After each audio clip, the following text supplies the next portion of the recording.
मित्रांनो, हे पाहू शकता आपले जे लहान पिल्ले आहेत त्यांना पण सुक्या चाऱ्याची सवय लावलेली आहे. आणि सुका चारा पावसाळ्यात इतका महत्त्वाचा आहे, कारण हे सुका जर चारा असेल तुमच्या शेळीच्या आहारामध्ये एक टाईम, तर ह्यांना सर्दी होत नाही आहे. आणि सगळा जो ओला चारा असेल तर सर्दी होण्याचं प्रमाण भरपूर वाढतं आहे, कारण वातावरणात पण आर्द्रता असते आणि जो ओला चारा आहे त्याच्यामध्ये बी पाण्याचं प्रमाण भरपूर असतं आणि हवेमध्ये पाण्याचं प्रमाण भरपूर असतंय. थोडंफार झिमझिम येते, खाली परवर बी एवढे थोडे गारच असतात, त्यामुळे सर्दीचं प्रमाण भरपूर वाढतंय. आणि पावसाळ्यात सर्दी ह्या प्रत्येक फार्मावर होती.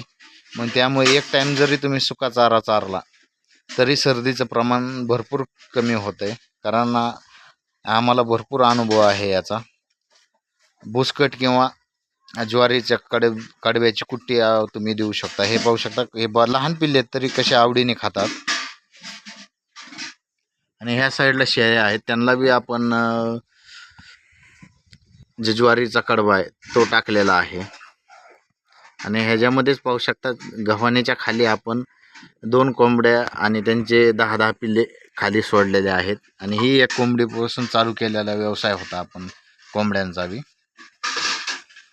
हे पाहू शकता आवडीने खातात, फक्त इथं थोडं थांबावं लागतं. ह्यांना गव्हाणे आहेत आणि सध्या पैशाची अडचण असल्यामुळं आणि भागत असल्यामुळे मोठ्या शहराला गव्हाण आहे, पण जे छोटे आहेत त्यांना आपण पाट्यामध्ये असं जवळ थांबून चारतो, त्यामुळं हे सांडून घेत नाहीत. आणि पाहू शकता सर्व कोकरं जे आहेत ते आवडीने खातात. तुम्ही जर बंदिस्त शेळीपालन नियोजन करत असाल तर हिरव्या चाऱ्याबरोबरच तुम्हाला सुक्या चाऱ्याचं बी नियोजन करावं लागणार आहे, जेणेकरून तुमच्या शेडमध्ये सर्दी होणार नाही आहे. मित्रांनो, असेच नवीन नवीन व्हिडिओ पाहण्यासाठी आपल्या चॅनलला सबस्क्राईब करा, शेअर करा, जेणेकरून असेच नवनवीन व्हिडिओ तुमच्यापर्यंत पोहोचवायचा प्रयत्न करू. मित्रांनो, व्हिडिओ पूर्ण बघितल्याबद्दल धन्यवाद. जय जवान जय किसान.